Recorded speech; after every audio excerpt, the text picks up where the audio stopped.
Hello, good evening, live from the Bawumia City of North Region. You're welcome to Newsnight on Metro Television. We're streaming live on Facebook at Metro News and live on your DSTV channel 277. My name is Efia Fosua. My name is Nana Yonchi. Coming up in 60 minutes.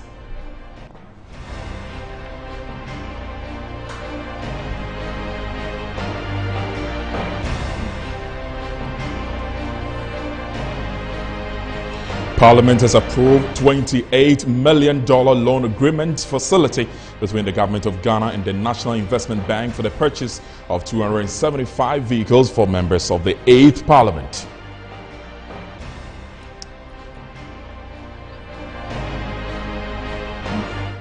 And also in this edition, Ghana's controversial acquisition of Sputnik-V vaccines through middleman Sheikh Ahmed Dalmouk has been terminated. We will attempt to speak to stakeholders on what this means for Ghana's fight against COVID-19. Coming up later in business, Ghanaians to file tax returns by the end of 2022 digitally. This is due to the newly launched Ghana.gov payment platform. And in sports, teams continue to arrive in Japan ahead of the start of the 2020 Olympic Games.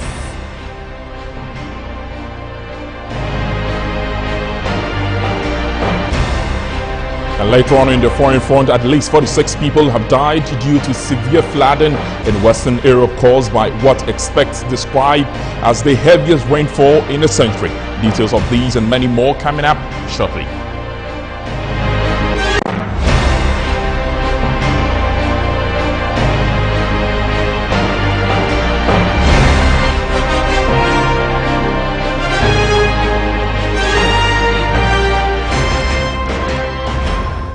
Thank you very much for joining us in this bulletin. Health Minister EJURA has announced the termination of the Ministry of Health's controversial contract with middleman Sheikh Ahmed Dalmouk Al Maktoum for the supply of Russian-made Sputnik-V vaccine for the country. Addressing a parliamentary committee investigation, the contract, EJURA said the businessman wrote to his outfit on Wednesday to terminate the contract. That we have already expedited the first delivery of Sputnik vaccines by supplying 20,000 doses to Ghana. However, since then, we have endured a series of challenges due to the late delivery of vaccine and limited availability of stock for both component 1 and 2. The shortage of supply of vaccines is a global issue and a challenge being faced major vaccine suppliers. Furthermore, we are working in collaboration with our partners and are continuously deploying our best efforts to resolve the continuity of supplies for Ghana. In the interim, if the government wishes to source the vaccine from some other supplier until this issue is resolved, we are ready to cooperate with the government to meet the country's requirement. Given our cordial relationship with the government, we wish to terminate the vaccine supply agreement. We hope that when the supplies are restored, we will be able to re-engage on new terms and follow the due process for that purpose. We look forward to continuing working closely with the government to further enhance the bilateral ties existing between our two brotherly countries. Please accept my highest commitment and assurance in this regard. After we have signed the contract, they gave us 2 weeks to supply the first 300,000 we ordered, based on our ability to give them letters of credit as part of the terms of the agreement. Our letters of credit delayed, and we got to them sometime. Then they came back after they have confirmed that they had run out of stocks. So Russia was going to supply them more stocks and they will supply us within 2 weeks. After 2 weeks we inquired and they said they still hadn't got the supplies. So we started engaging them that if that is the matter, they should permit us amicably to withdraw from the contract so that we can do something different to find vaccines for ourselves, because our faith in them to supply was winning. So we continuously started pushing pressure on them. They gave us July delivery, and it's like we have been pressurizing them to give us the vaccines to no serious avail. And then yesterday they sent us, actually they gave us verbal limitation, verbal notice that they will not be able to supply any longer. And so requested that they then terminate the agreement which they had actually done. So as we sit here, I believe there's no contract between the two of us. So let's now have a conversation on the back of this. Joining us via phone is Dr. Kwame Amponsa. He's the manager of the expanded program on immunization of the Ghana Health Service. Thanks so much for your time on Newsnight.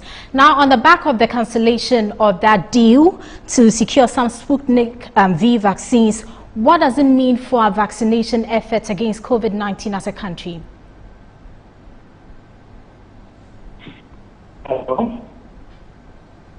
Hello? I can hear you. Background. Hello? I'm not privy to the background, so I cannot comment on that issue, please. All right, but then we had plans to secure some extra vaccines, and it's very critical in our efforts towards achieving herd immunity as a country. So in the face of what we are seeing now, what does it mean for our fight or our efforts towards inching herd immunity as a country? Well, good evening to your cherished listeners and viewers as well. Well, from where I sit, I receive vaccines from the ministry and by extension from the government of Ghana. And I am privy to information that we are getting some vaccines any moment from now to August. For the first information I have is we're getting some doses of AstraZeneca, approximately 250,000 doses. Okay. And then also I also have information that through bilateral arrangements, the ministry has secured some vaccines, Pfizer, for approximately 1.23 million doses. That will also be delivered to us. It's been secured already. What location has been allocated. All right, so another concern that has come up has to do with those who've already had their first shots and they're yet to have their second shot. What does it mean for the efficacy of the vaccines? It's still okay. From the size of it, you have right through 3 months, 4 months after vaccination, and it's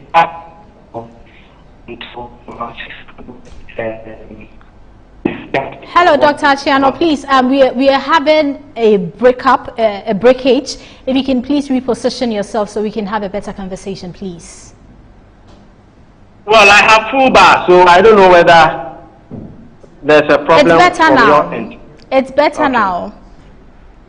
Yeah, so what I was saying is that we are expecting some AstraZeneca vaccines next month. Okay. And I did indicate that we are getting approximately 250,000 doses, and that would go principally for those who have had their first dose and are waiting for the second dose. I am also aware that the ministry is purchasing some AstraZeneca vaccines for that same purpose, because we have approximately 400,000 plus people who are still waiting for their second dose. So that is the information I have and I can provide. All right, Dr. Achiano, thanks so much for speaking to us on Newsnight. So I have been engaging the manager of the expanded program on immunization of the Ghana Health Service, Dr. Kwame Amponsa Achiano. Now to other stories. The Minister for Education, Dr. Yaosei Duchum, has justified the procurement of West African Senior High School examination and past questions at a cost of 33.6 million Ghana cedis. According to him, the supply of the questions is an essential part of government's effort to enhance the preparation of students ahead of their final exams. There's more in the following report. The government procured some past questions for final year senior high school students who sat for the last West African Senior Secondary Certificate examinations. Some critics of the move have asserted that government was bent on ensuring a good pass mark for the first batch of free senior high school graduates just to score political points despite the challenges the policy is going through. However, the Minister of Education, Osei Educhum, has justified the move. Of us who went to village schools, I never saw past questions. Past questions, I never saw one until I got to high school, Kumasi High School, and I said, wow, there's something called past questions, and there is examiner's report that you can even have access to. So for students in deprived schools, giving them access to previous examination questions, and not just questions, it's questions and answers, and examiner's report. Last year, the ministry procured for the students, and the cost was 71.25. Meanwhile, the Executive Director for the Africa Education Watch, Kofi Asari, thinks otherwise.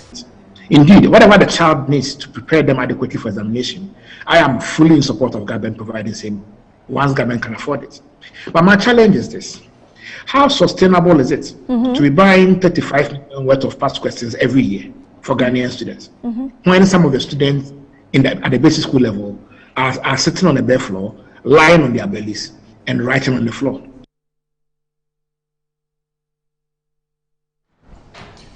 Okay, we go back to the education story, where we understand the Ministry of Education in the 2020 education system sponsored or supported students at the senior high school by providing past questions. And we understand on the floor of Parliament, when the minister in charge of the sector, Dr. Educhum, said an amount of 33.6 million was spent on this. And we have in the studio the past PRO for the Ministry of Education, who happens to be the Member of Parliament for Otafor constituency, in the studio to help us speak to this subject. Good evening to you and welcome, Honorable Vincent. Good evening. Nice Thanks. to be here. That's great. That's actually my Member of Parliament in a way. Right. Okay. You know, you went ahead, the Akufo-Addo government went ahead to implement free SHS as against, backlash from your opponent, the NDC. And your case was that every student, with or without infrastructure, needs to be in school. Spending an amount of 33.6 million to procure past questions at the back of the basic level, where we've got students, some lying on their belly, sitting in dust, and the back of infrastructure, blocking some of these students and their progress when it comes to education. Don't you think you're defeating your very purpose for which you implemented the course? Absolutely not true. Let me say a very good evening to your cherished viewers. There was a certain kind of philosophy for the free SHS. One, not only quantity, but quantity and quality. And so, whilst we intended expanding the number of people who will be able to attend senior high school, because over the years, the issue of poverty has been a barrier for most of our people to have education as far as senior high school is concerned. And for that matter, we needed to expand. Having said that, we needed to also ensure that the issue of quality was very important as far as the scheme of things were concerned. And for that matter, we decided that for those who are having free SHS, for the first time, we are going to make sure that their results that will come out will be able to be improved as compared to the previous years. And so for the first time in 2020, if you realize and you check the West African Examination Council results that came, for the first time, you had about 50% of the students having or passing, that is from A1 to C6, getting this kind of result in the West African Examination Council. As far as core subjects are concerned. I understand the point you're proceeding. You want to make the point that the past questions facilitated the better outputs that we got from there. But what we're saying is that, what are the components in the past questions? We got past questions as its name, possible answers as provided for, the Chief Examiner's report. The Chief Examiner's report. So these are three key components in that document. Absolutely. And in our senior high schools, after every academic year, whenever students sit for exam, documents like these past questions, the Chief Examiner's report for every subject, you get it at the head of department office. So to go ahead and put these documents together, bring it back to the students when we can access it, or the student can have access to it from the HODs or the very school they are. Unfortunately, that is a wrong narration. That is a wrong narration. West African Examination Council is a separate entity from the state. It is a non-state organization. It has the sole copyright of its past questions. No entity in Ghana is having the right to reproduce past questions by the West African Examination Council.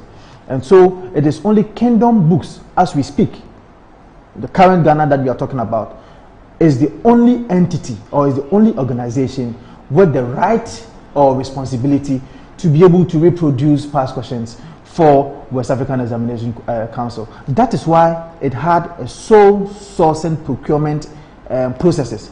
And for that matter, it is not as if students, or if you like, the schools could have been able to reproduce it by themselves. They do not have that right to do that because, as I said, WAEC is a non-state organization and no institution would have been able to do that. Okay, we engage in them to, I'm sure we'll be coming back to that. All right, Vincent, hold on for us. Let's bring in now the Executive Director of the Africa Education Watch, Kofi Asari. Thanks so much for joining us on this discussion. Now, we've heard from Vincent. He is saying he has given reasons for why the Kingdom Books and Stationery was sole source for this particular contract. Now, do you agree with the reasons he's given so far? Good evening to your cherished audience. Mr. Asari, kindly unmute. I've unmuted. Check your side. I've unmuted. I have unmuted, so check from your side. Carry on, please. I can hear you. Okay. Yeah, and good evening to your audience, and good evening to Honorable Vincent. Yes, we are informed by the Minister of Education that the single source procurement method used in procuring Kingdom Books and Stationery Limited was due to the fact that they had the copyright to reproduce WAEC's past questions and the examiner's reports. We have no, basis not to believe that WAEC has copyright, except that in the WAEC law, Act 719, it is not mentioned anywhere that WAEC has sole copyright over its past questions or materials it develops as it assesses Ghanaian students. Note that WAEC is a contractor engaged by government to examine its own students for them. However, in the absence of any explicit pronouncement in the Act, it is possible that a contract could be signed between Ghana MOE and WAEC that confers such copyrights to WAEC. That is fine. But you see, we shouldn't see the copyright issue as something monopolistic. It is not something monopolistic. We have actually indicated that government or the Ministry of Education should be interested in also obtaining the copyrights over the past questions and examiner's report of WAEC, especially bearing in mind the fact that the Ministry of Education is the sole financier on the line of WAEC. WAEC has a virtual monopoly when it comes to pre-tertiary assessment, apart from an insignificant number that do NAPTEX. So the Ministry of Education should take an interest to also obtain the copyright license over the past questions, so that the ministry can, on the basis of that, procure past questions, answers, and then examiners' reports, etc., through its publishers competitively to assure us increased spending efficiency. That's the point we are making. The ministry should not be too interested in explaining to us how a private company is benefiting from a copyright that the ministry had every right to bargain for in the interest of Ghana. Because every question paper WAEC produces, it produces for the Ministry of Education, because they have a contract with the Ministry of Education to undertake pre-tertiary assessment for same. Okay, so Mr. Asari. About the copyright issue, we are not disputing it. Okay, so I'll come back to you now, Vincent. You talk about the fact that we secure these pass questions, so it would enable the students successfully pass the exams. Now, does one's ability to successfully pass the exam stand as a measure of how well the school system has been able to prepare them for that societal change that we expect them to be able to bring up when they complete school? What system have we created for ourselves as a nation? That is the system that we have created for ourselves. Is it the best? And that is why for the first time in so many years, we needed to review the curriculum, because most of the employers have been saying that there's a certain kind of disconnect between what we produce from our various schools and what is really needed at the world of work. And so clearly, there are a number of ways that we can assess it, but currently, as Ghana that we have today, the best way for us to be able to assess our students is through the examination that we've been writing since 1993. There's no other way apart from assessing them, unless, of course, employers will tell us that the curriculum that we have reviewed is also not the best. And so I believe that this whole hula baloo is about issues of value for money. Today, if you go online and go and Google A+ mathematics, elective mathematics, it is costing, or it is sold for 64 Ghana cedis per pass question, which is not even up to a 100-page document. Now, the Ministry of Education is selling or has procured a pass question that is about 457-page document, selling it for 78 Ghana cedis, as just opposed to A+ elective mathematics, which is 64 Ghana cedis. There cannot be any stretch of imagination whereby anybody will suggest to me that there's no value for money as far as this particular deal is concerned, because having a core subject pass question which includes core mathematics, core science, social studies, and integrated or English language, 4 core subjects, including examiner's report, which we are buying for 78 Ghana cedis, as just opposed to a 64 CD document, which is just for one elective mathematics subject. So clearly, there's value for money as far as this deal is concerned. Certainly the conversation is not ending here, but unfortunately that's all time allowed for tonight. Thanks so much for joining us in studio, and also thanks so much to you, Kofi Asari. He's the Executive Director of the Africa Education Watch, for joining in on this conversation. This is Newsnight on Metro Television. We go for a break and return shortly with more. Do stay.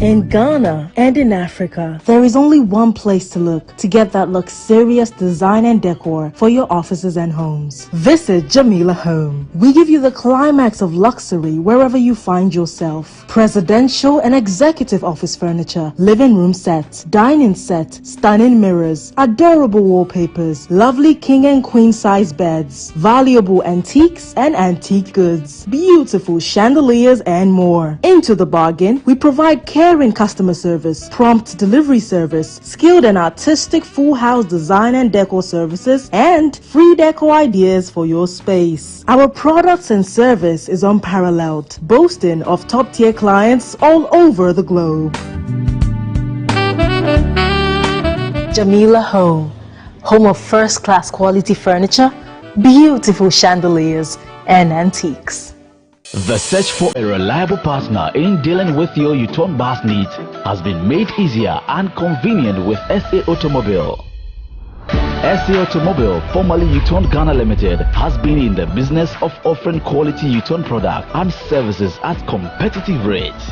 At SA Automobile, our team of expert staff, management, engineers, and mechanics professionally deal in the sale of U-turn buses, genuine spare parts, its repairs and maintenance at a highly effective workshop with remarkable speed.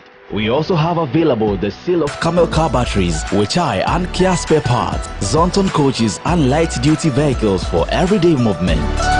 Contact us on 020-000-0831 or 054-555-7500. You can also email us info@saautomobilegh.com or visit our website at www.saautomobilegh.com. SA Automobile. The pleasure of doing business with you is all ours.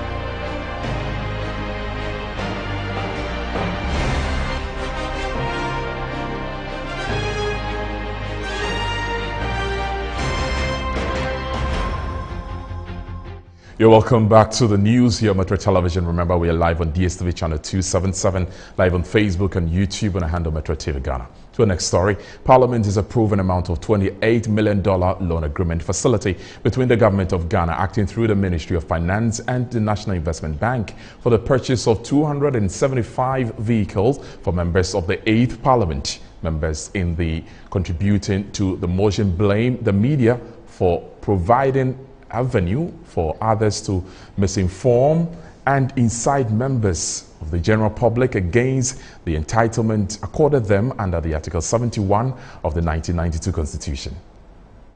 We are also human. We have a heart and we mean well for this country. We are not in public office to seek our welfare. We are not in public office to amass wealth. We are not in public office only to care about our creature comforts. That point must be emphasized. And often, Mr. Speaker, it is really heartbreaking when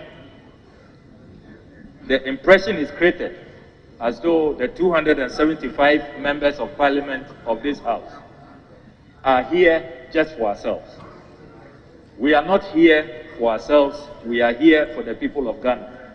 We went to the people. We are not in this house to cheat anybody, but they should be a little bit more sympathetic with us. When it gets to it, you recall the other day we had to get a president in place. A president, because if there was no parliament, there was not going to be a president. We stayed overnight from 9 o'clock to next day about 12 o'clock. We were in this house to make sure that the state, the nation, had an executive and president in place. I think we are doing very well. The little whatever is thrown our way, please.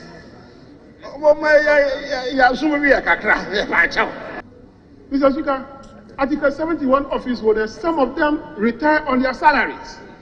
Do we retire on our salary as MPs?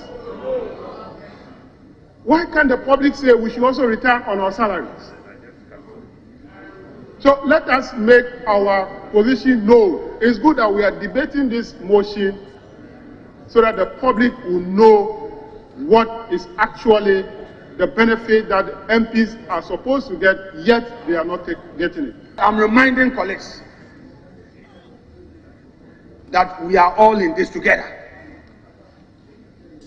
Let us find an appropriate way of dealing with the matter. Mr. Speaker, that being said, let me emphasize a point again, that, Mr. Speaker, we must let government know what indeed is due us. It is also becoming so belated. What are our entitlements? We should discuss it openly.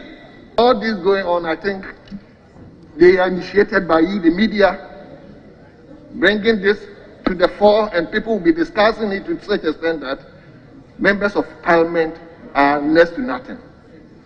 So, committee members, I think we will go with your recommendation so that going forward next time round, nobody will come out with any proposal for loan to buy vehicles for honorable members of this house.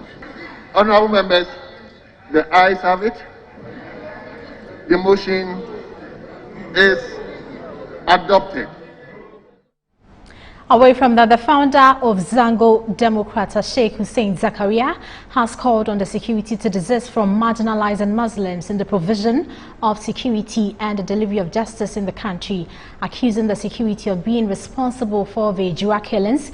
He called on the Vice President, Dr. Mahamudu Bawumia, to ensure the perpetrators of the EJURA killings and other Muslim individuals are brought to book. Sheikh Hussein Zakaria made this known at a press briefing here in Accra. Speaking on the infamous EJURA killings, the Zongo Democrats say Muslims are marginalized when it comes to the provision of security and the delivery of justice in Ghana. After the attack on Ibrahim Mohammed aka Kaka in EJURA, which led to his death on Monday, the 28th of June 2021, the police and military were again deployed to shoot and kill, which action resulted in the death of 2 other Muslim brothers. On the 16th of July 2019, a seasoned journalist, Ahmed Hussein Swala, was gunned down by unknown assailants, again because he was a Muslim and a Zongo boy. The security agencies under this government have turned a blind eye. He called on the Vice President, Dr. Bawumia, and other state leaders to ensure the perpetrators of the EJURA killings and other Muslim attacks are brought to book.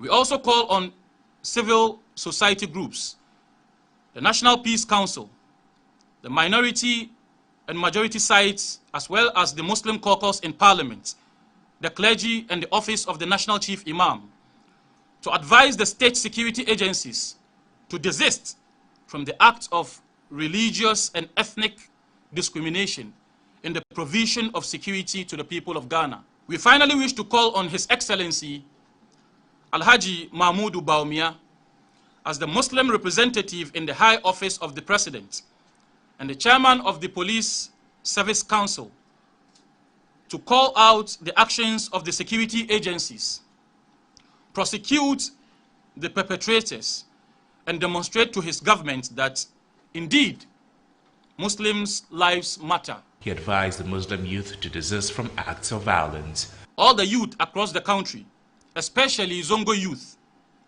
are herein advised to desist from violence, crime, and illicit use of hard drugs. The group, however, says their call should not be politicized. Nobody should think of us as if we are stooges or puppets of any political party in Ghana. The Zongo Democrats is a non-governmental organization that exists to champion the interests of Muslims and the marginalized in society, including the Zongo community. Moving on, the Member of Parliament for the Medina constituency, lawyer Francis Havisu, has volunteered 2 months of his salary to fix a broken bridge in the heart of the Bawumia Community School in the Lanquantanan Medina municipality. The MP's intervention is timely to avert the disaster the broken bridge poses to the peoples. The Bawumia Community School in the La Medina Nkwantanan enclave is described by residents as one of the best schools within the municipality. It is said to have churned out lots of prominent Ghanaians who hold respectable positions, yet it is currently cut off from the rest of civilization. A bridge that connects residents of Bawumia to the Medina social welfare area is in a deplorable state. The metal plates on it are all rusted and replaced with pieces of wood. This poses a death trap for both school children and residents alike. The Medina MP, Lawyer Sosu, who inspected the community with contractors, pledged to donate his 2-month salary to fix the bridge if that will be enough. So there are many things I'll be doing about this.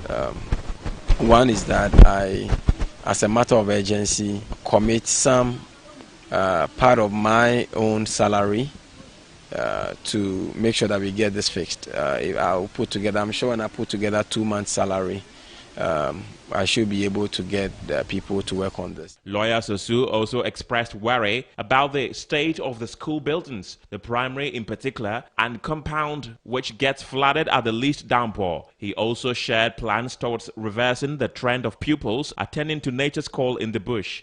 Beyond this bridge, you can see that the school itself has a lot of problems.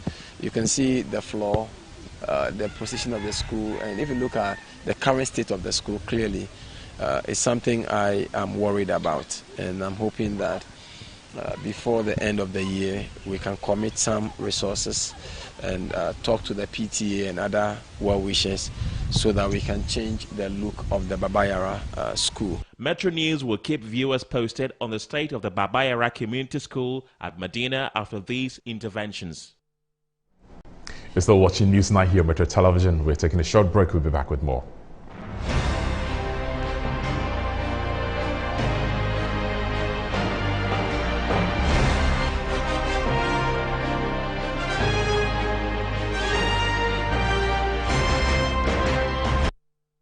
Did you know that cloth handkerchief gets dirty and wet after wiping your sweat or blowing your nose with it?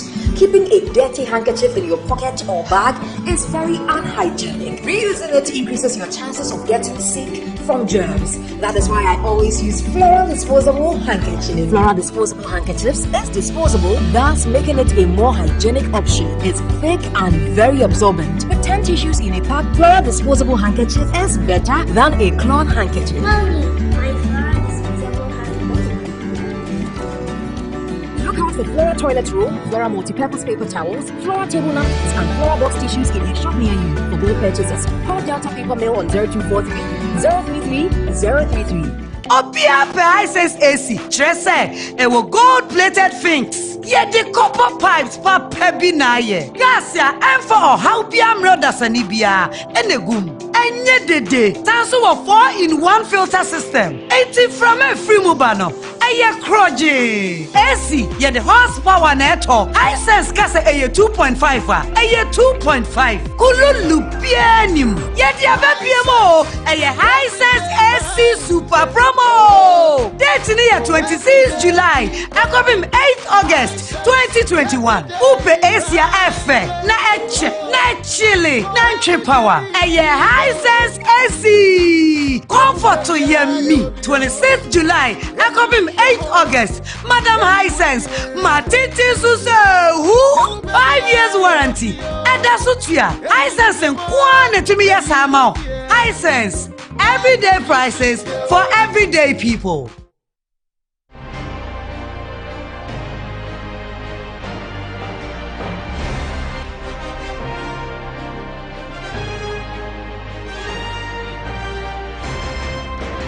Welcome back to NEWSNIGHT on Metro Television. Time to bring you the latest in business, and Winston is here. Hello, Winston. Hello, Pia. What's coming up in business? In the world of business today, I'm bringing you an update on what is happening in terms of Ghana's tariff being said to be the highest across the world, and also update from the forex and commodities market.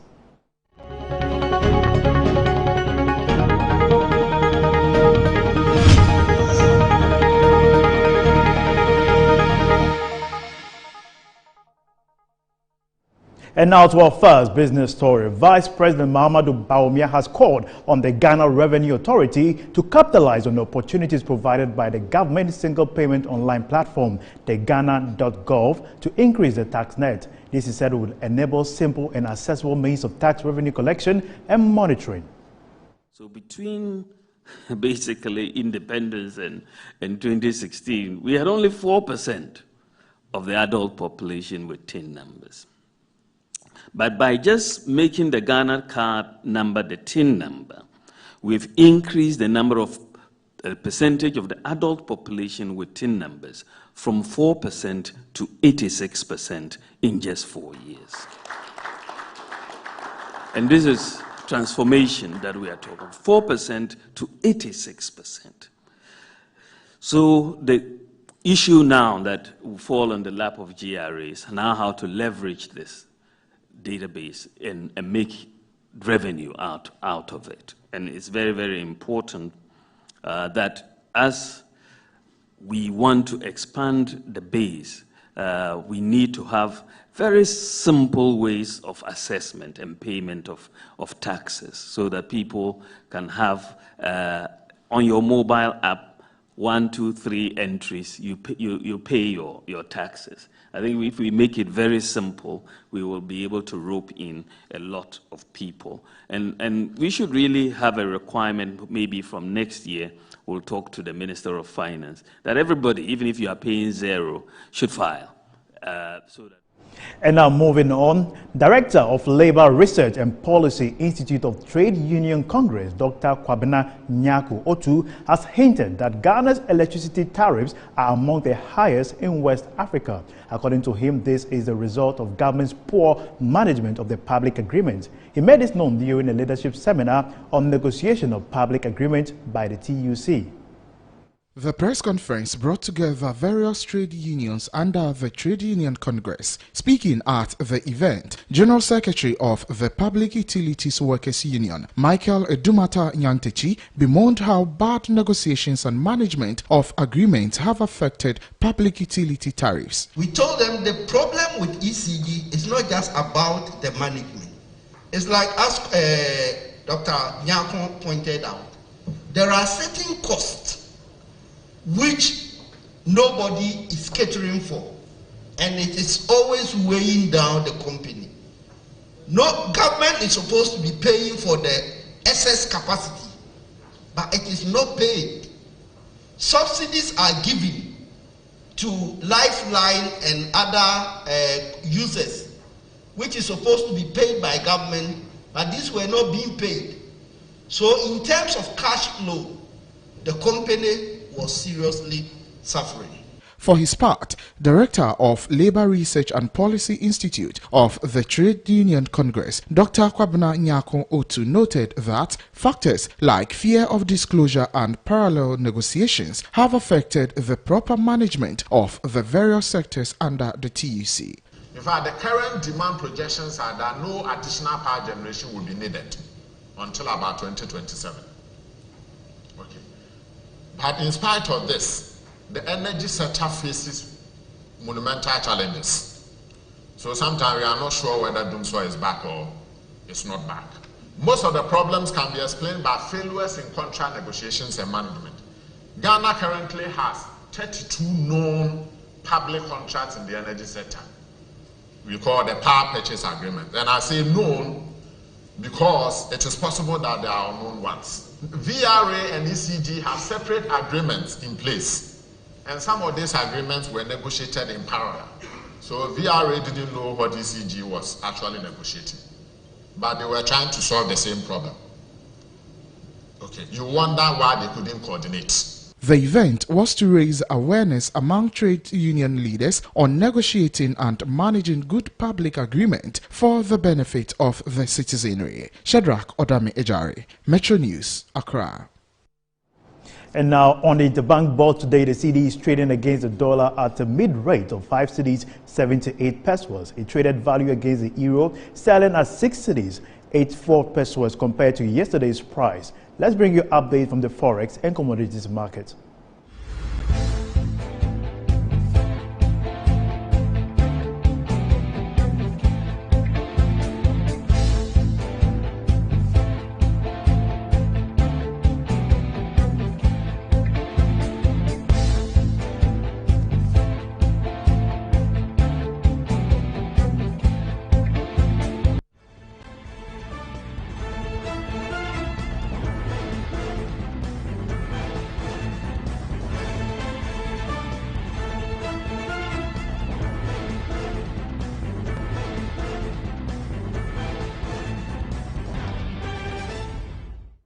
That's all for business here on Newsnight. My name is Winston Taki. Ifia and Nana Enchi are standing by for the rest of the bulletin.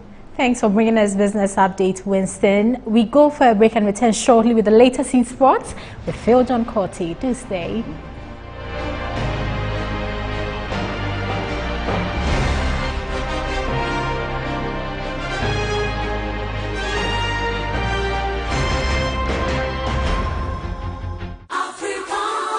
Accra, commercial capital of Africa, will host the 5th Ghana International Trade and Finance Conference, GITFIC, on the 27th of July 2021 at the Movenpick Ambassador Hotel in Accra at 9 a.m. prompt. This year's theme is Facilitating Trade and Trade Finance in AFCFTA, the role of the financial services sector.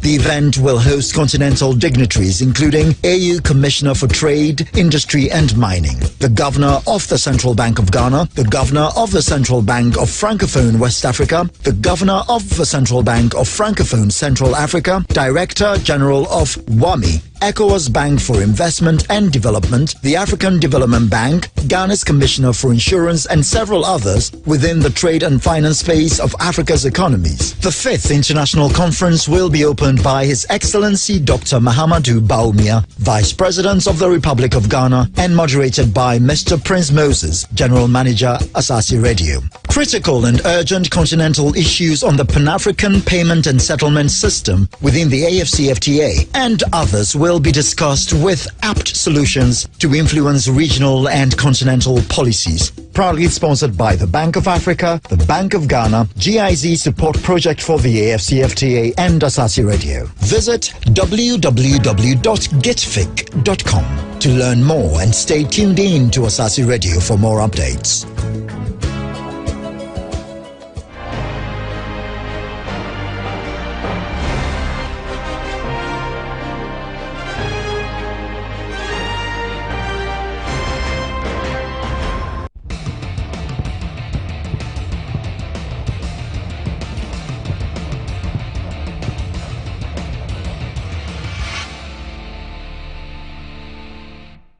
Welcome back. My name is Phil Jonukote. Let's start with preparation for the Olympic Games, and the president of the IOC, Thomas Bach, has assured participating countries that all protocols will be observed during the Global Games.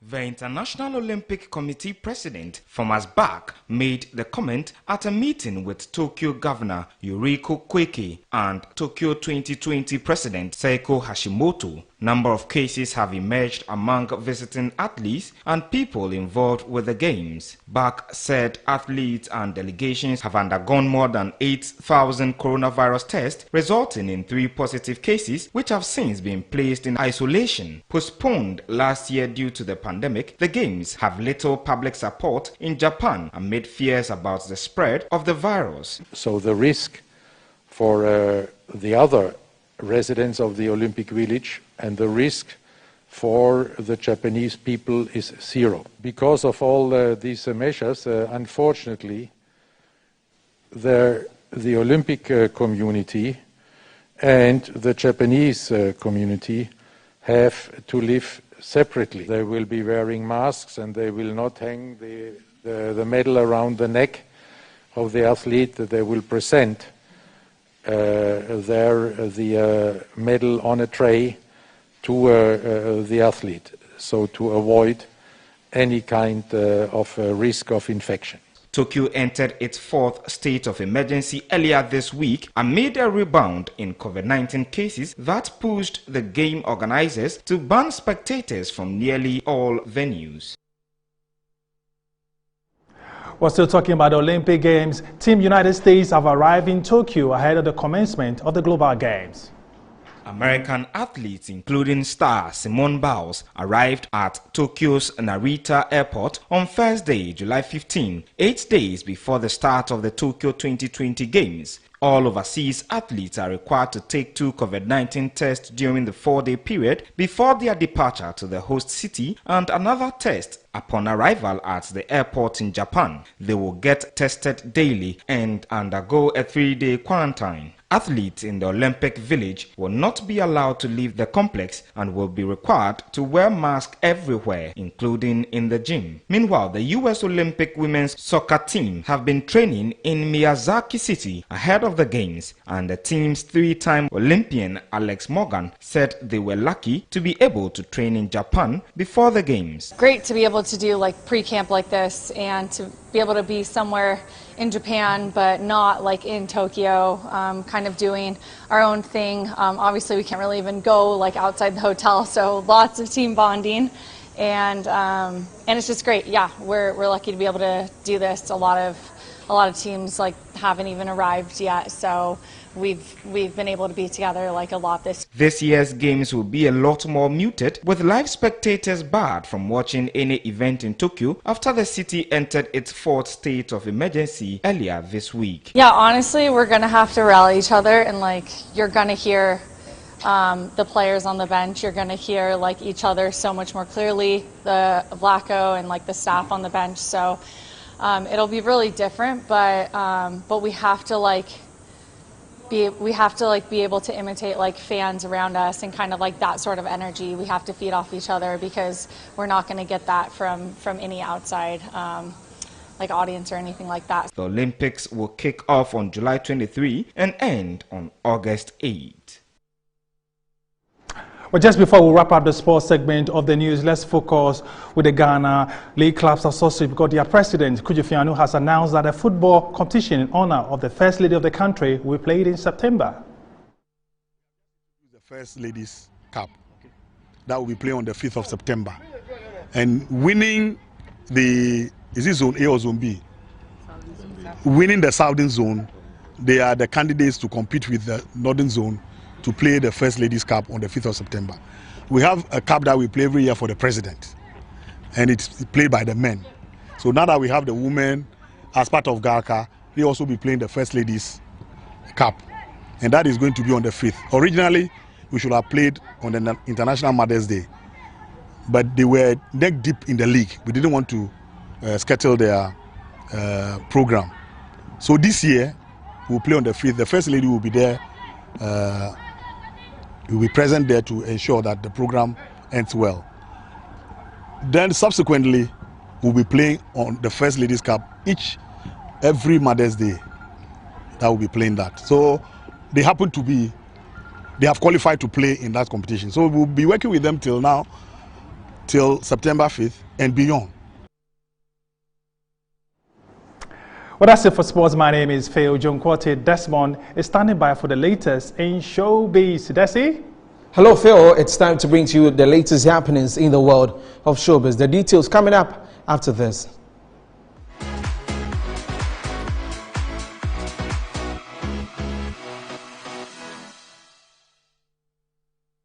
My name is Desmond Okrekudan. So now on music streaming platform Boomplay is set to award musicians with notable streaming milestones with their songs and albums. The awards, which is in its second year, is driven by the number of streams an artist gets on the Boomplay app.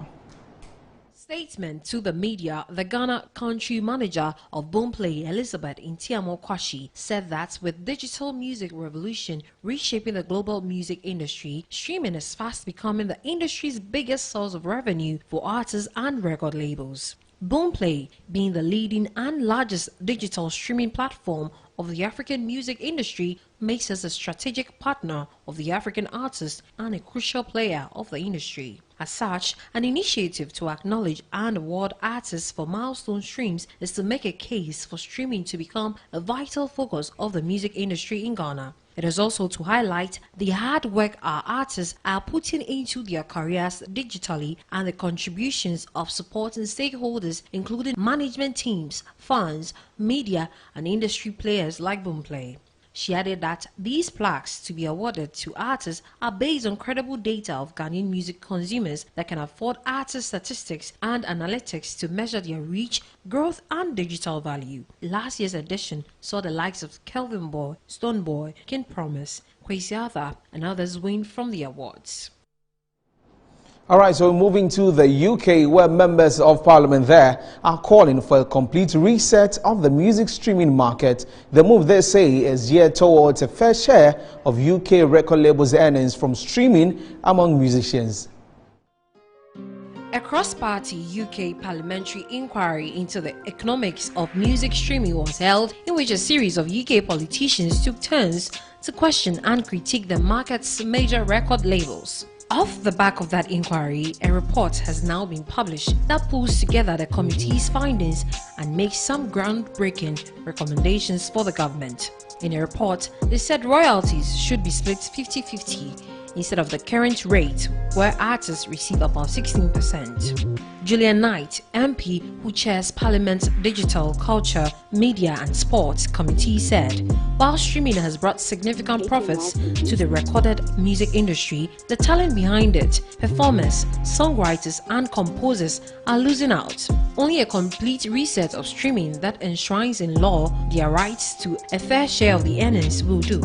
the findings will be seen as a victory for many UK pop stars. In a joint statement, the Featured Artists Coalition and Music Managers Forum said the landmark report could fundamentally improve the economic situation for thousands of musicians.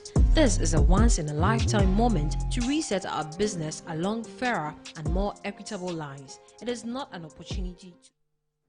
And that's how I end entertainment news right here on Newsnight. My name is Desmond Okrekudanso, and Nana and Efia standing by for the rest of the news. Thank you very much, Desmond. Up next is international news.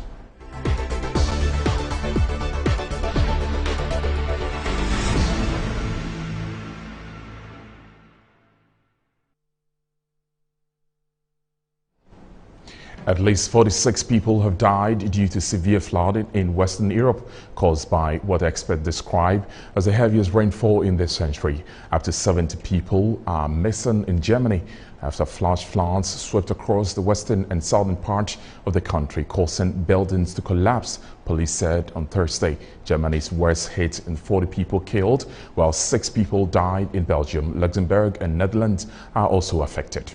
According to Andreas Friedrich, German Weather Service spokesman, some areas had not seen this much rainfall in 100 years. He added that in some areas there had been more than double the amount of rainfall, which has caused flooding and unfortunately some building structures to collapse. German Chancellor Angela Merkel, who is on her Swanson visit to Washington, D.C., said the deadly floods that have hit some parts of her country are a catastrophe.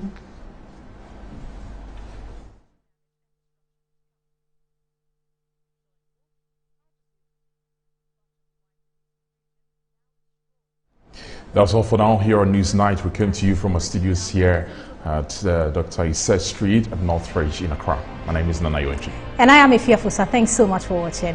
Good night.